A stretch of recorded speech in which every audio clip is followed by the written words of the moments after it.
Hello everybody, and our 2025 here speaking, and today we're gonna rank every single main NASCAR Cup Series driver 2024 season in a tier list. Now, I know what you're saying, why do you have all of the 2024 Daytona 500 cars in here? Well, it's that I want to rank every single NASCAR driver of how their year has been, and we're gonna start with the Daytona cars. Why? Because why not? Some of these are not even Daytona cars, like you can see right here that you've got Chastain and Christopher Bell, but that's okay. And before we start, I just want to set up some rules. Rule number one, we will not touch upon no part-time drivers. So you're not going to see Shane Van Gisbergen on this list. Maybe you're going to actually see like J.J. Haley, Justin Haley, Jimmy Johnson, and way others, and also Anthony Alfredo and Cascarella. So, yeah. And another thing, you must make at least 5 wins this season and see if you actually going to win the championship. So that means that Logano only had 4 wins under his belt this season. That means that Larson won 5 races this season, so he's the 2024 champion. Also, another thing, we're going to have all these drivers ranked. So let's just go over the ranking list. So, Tier 1, great season. This tier is only for the drivers who had an amazing season. Tier 2, decent season. This is the guys who had a decent season. I cannot even talk English. Third tier list, decent enough. These are the guys that had a season that it was just decent. Fourth, not great, and finally, horrible season. So anyway, let's just begin. Also, we're gonna be going through number order of this list. So we're gonna start with my boy Ross Chastain. The beginning of the season for Chastain was a rather tough one. He did not win a single regular season win. However, he did win at Kansas. The rest were just bad. He actually did have some opportunities to win. If he could have won Nashville, that could have been amazing. However, thanks to Cindric, he did not win. So because of that, we're gonna put him in decent season. He had a decent season. He only grabbed 1 win and that's it. You know what? Let's just put him in decent enough. Next up, we got Austin Cindric, which I will literally put him in not great. Great. His season was not great from the start. He wrecked the Daytona 500. He literally won at Gateway because of a fuel mileage. Which, to be honest, though, when I heard that Cindric won this race, I couldn't believe my mind. And I'm not a huge Austin Cindric fan, but hey, happy for the guy. But then in Nashville, he literally decided the champion, and the rest of the season was just quiet for him. So yeah, next one, Austin Dillon.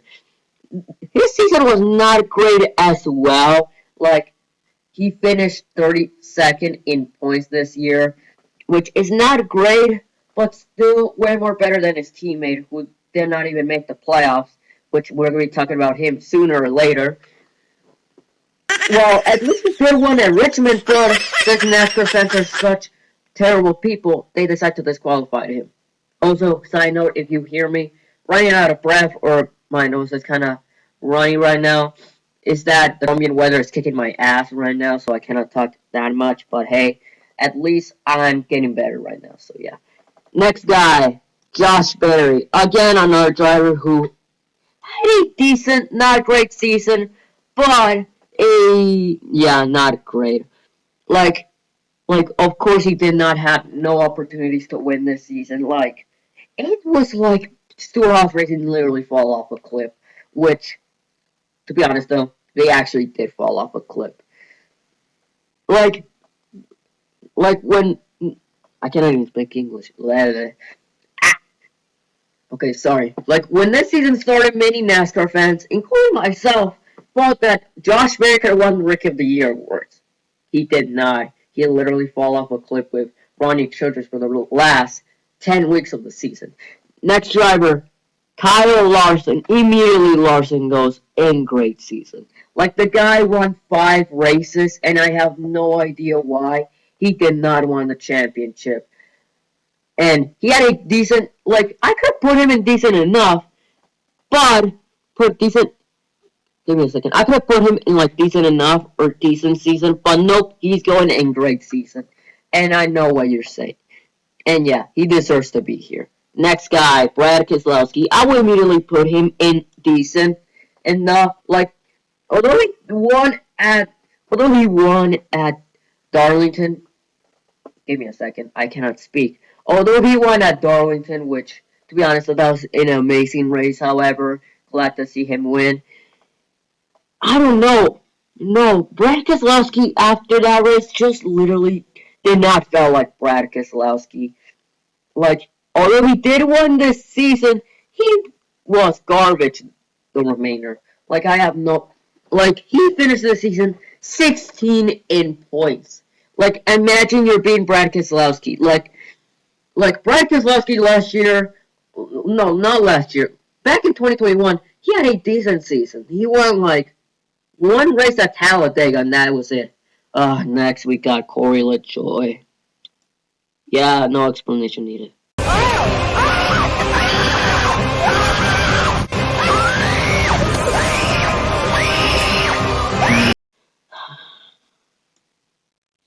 You didn't want me to say? Are you even trying, RCR? Next guy, Chase Elliott. Okay, before we rank Elliott, let's just talk about Kyle Busch this season. Like, this season for Busch, top one. Like, here's like little backstory for all of you children. If you have no idea, in the Kansas weekend, I literally was talking to my pal, my old buddy, old pal, Switzerland ball. I was immediately talking to him, saying if Kyle Busch wins at Kansas, I would literally make a meme.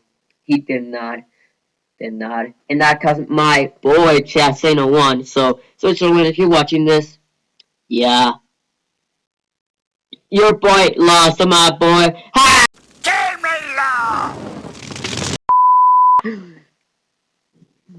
Okay, next guy, Chase Elliott. I would immediately say that Elliott had a decent season overall. This season, although not really good at beginning, he did win at Texas, and the remainder of the season has been decent enough for him to have the highest average finish all around. So because of that, he's gonna go indecent season. Next, we got Noah Gragson. I would immediately put Noah Gragson indecent enough. Last year, if you could have asked me last year where I put Noah Gragson, I would immediately put him in horrible season. But he's going indecent enough. Ever since the incident, Noah Gragson seems to improve. And I really hope that he improves way better when he goes to front row motorsports next year. Next one, Denny Hamlin. Again, I will, same thing as ever, I will put him in decent season. Like, the guy won like 4 races this year, or maybe 3. He won at Richmond, which he definitely did not deserve. He won at Bristol, and he won at, I don't remember. But yeah, he had a decent overall season. Next, we got Ryan Blaney. He's going in decent season. Like, he had a decent season overall. He won like 3 races, and and and yeah, he basically won 3 races, and that's it. The rest of the season just fairly normal for the 12, and that was it for Ryan Blaney overall. Next guy, Chase Briscoe. For him, I would literally put him in not great, but he's going in decent enough along with his teammate. Like, he had a decent enough season overall. He won the final race of the regular season at basically Darlington. And my buddy Switzerland ball was literally crying, literally saying that Briscoe ruined his life. Like, bro, chill out, let the boy had it. Anyway, next one we got Riley Herbst. I would have Riley Herbst this season for Herbst. You know what? We're not even gonna include Herbst. So not even gonna include Herbst. Let's just skip to AJ Allmendinger. Allmendinger, I would immediately say he did not have an amazing season here in 2024. Okay, you know what? Let's just literally put him in not great. Next, we got Chris Buescher. Again, same thing with Chastain. We're gonna put him in decent enough. He actually did win at Watkins Glen. He could have had way more chances this year. He could have won at Darlington. He did not did that because of Reddick. He could have won at Kansas. He did not did that by only an inch. And at the end, he literally won at Watkins Glen, which which if I think about a road course ringer here in NASCAR, I immediately think about either Chase Elliott or Shane Van Gisbergen, not Chris Buescher. But hey, he had a decent enough season. Oh boy, here's a sad one. Martin Truex Jr. Buddy, you're going in not great. Like, he had a great season overall. Like, if he could have won either multiple races this year, he could have been in decent season. But instead, he's going in not great. Like, I'm sorry, MTJ fans. Your boy did not had a good one. He could have won multiple chances if he couldn't, but at the end, he just it just fell missing for Truex. I have no idea where Truex is in the point standings, but hey, I'm truly gonna miss him. Hopefully next year he can actually run the Daytona 500, not with 2311 Racing, no. Maybe with not with 23XI, no, and also not with Joe Gibbs, no. Like maybe like Legacy Motor Club, he can actually run that. Okay, next we got Christopher Bell. Immediately, he's going in great season. Like along with Larson, these two could have had an amazing season. Like these two could have battled it out for the championship at Phoenix. But at the end, that did not happen. Why? Because NASCAR literally thinks that because give me a second, let me think about my words. But that did not even happen. Why? Because NASCAR thought that Bell will ride the wall and literally disqualify him. Bro, NASCAR. He did not even gain a single position while riding the wall. Like, I would immediately say that he lost, like, maybe, like, 2 positions. And it was all help because of his Toyota teammate, Bubba Wallace. Next, Harrison Bryant, no need to explain why. Next one, Joey Logano. I would immediately put him at decent season. Like, he had a decent season, although he was ass the entire season. He still had a good one. I still immediately think that he did not even deserve the championship, to be honest, though. Yeah, that's about right. Next one, Bubba Wallace. I would immediately put him at decent enough, way out front from these two guys. Like, he had a decent season overall. Like, come on, dude. Like, no need. He could have actually won a couple races here and there. He did miss the playoffs this year, which hurts. Which hurts. How many we have left? Ooh, we got a ton left, which hurts a lot. But hey, that's the playoff format for you. And overall, he had a great season. Oh, great season. If he couldn't make the playoffs, I would immediately say that he could have been fired. Next, we got William Byron. I would immediately say that his season was overall decent. He did win at Daytona 500, which is an incredible feat to win. He won like two other races at like I don't know the other track that he won in. He did one at Martinsville though. However, the rest of the season has just been quiet for the 24. He did not really did nothing else, and I still have no idea how the hell did he even make the championship four when in reality he couldn't even make it in. Next one we got Daniel Hamrick. No need to explain why. Horrible. Michael McDowell. Not great. Not a great season. However, he could have won at Talladega. And also here you have my reaction of the finish of that race. Please don't laugh at it. Do you like it? Yeah. I was 12 years old when I recorded that. Anyway, next one, Cascarella. I would immediately say that his season was not great. And I know what you're saying. Cascarella is a part-time driver. Why are you including him? Well, yes, he's a part-time driver, but again, he did make 5 starts, which we're going to the third rule. You must make 5 starts this season, which Cascarella did. Riley Herbst didn't. Next one, Todd Gilligan. Immediately, immediately he needs to go in a great season. Like the guy somehow finished 22nd in points. Like I would immediately say that Todd Gilligan is immediately a playoff contender. Hopefully next year he can grab a win and maybe a super speedway. Because come on, dude. Because come on, dude. Who doesn't want Todd Gilligan to make the playoffs? Like when this year started, I did not expect Todd Gilligan finishing 22nd in points. But hey, here we are right now. Ryan Preece. Yeah. To be honest, though, let's just put him like way out front of like Daniel Hemrick. And let's just put Kyle Busch way back here. Next, we got John Hunter Nemechek. Oh boy. Another one that had a horrible season. Eric Jones, same thing. Next, we got J.J. Haley. I would immediately say that his season was not great. And again, he did make 5 stars, so he's going to not great. Next, Tyler Reddick, immediately. Out front of his teammate, Christopher Bell, he's going in great season overall. Like, he won at Talladega, he won at Michigan. Hell, he could have even won at.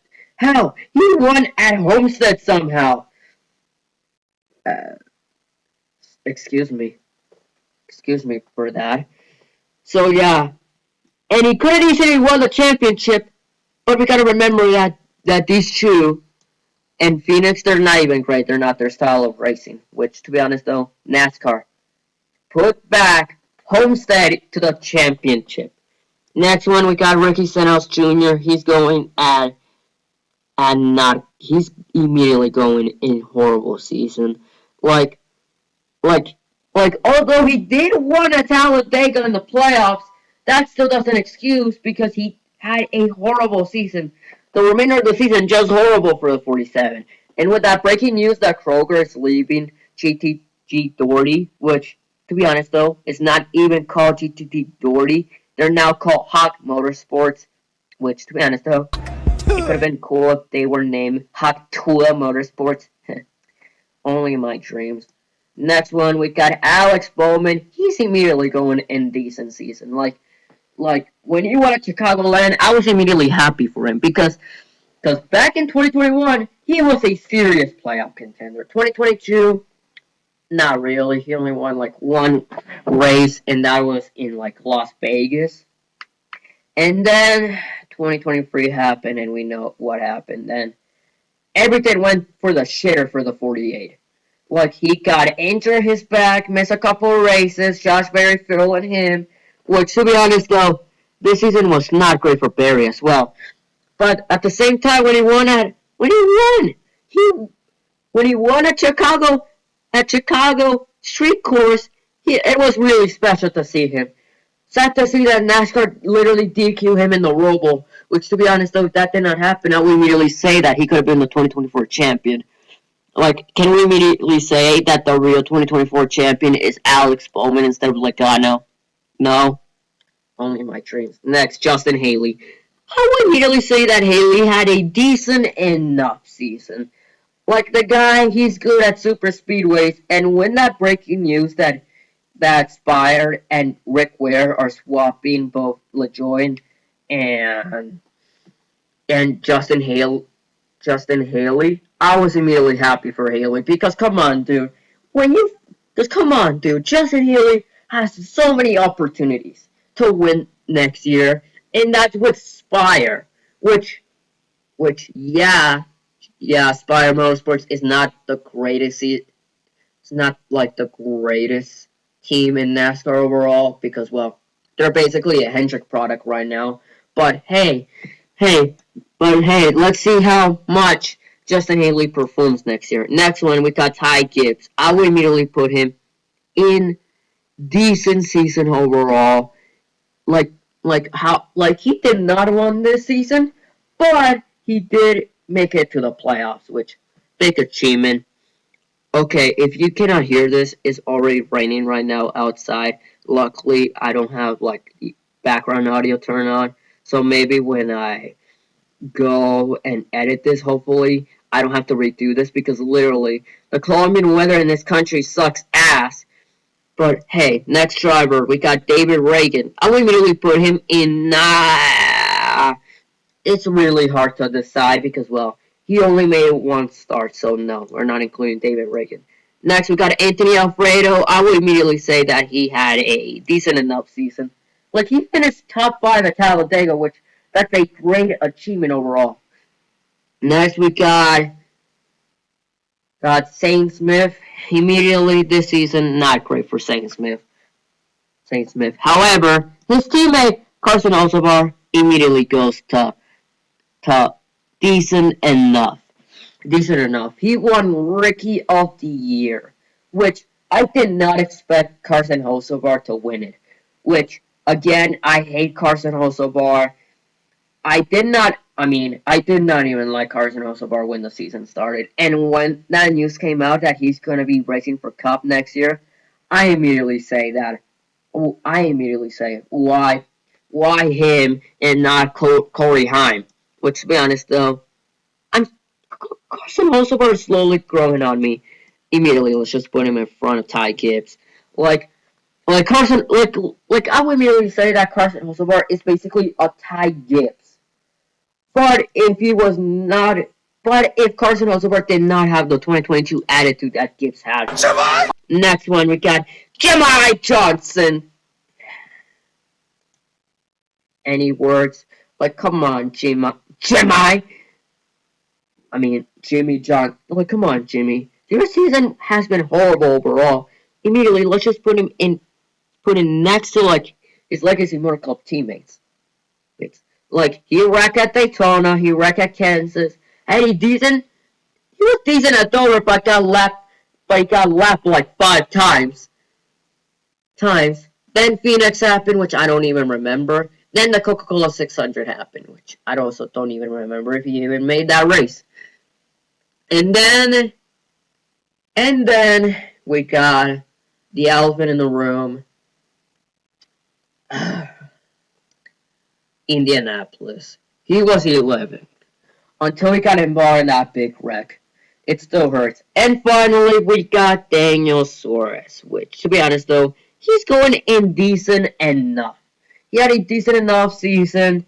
Let's just put him like in front of like Bowman, Hocevar, and Gibbs. He had a decent enough season.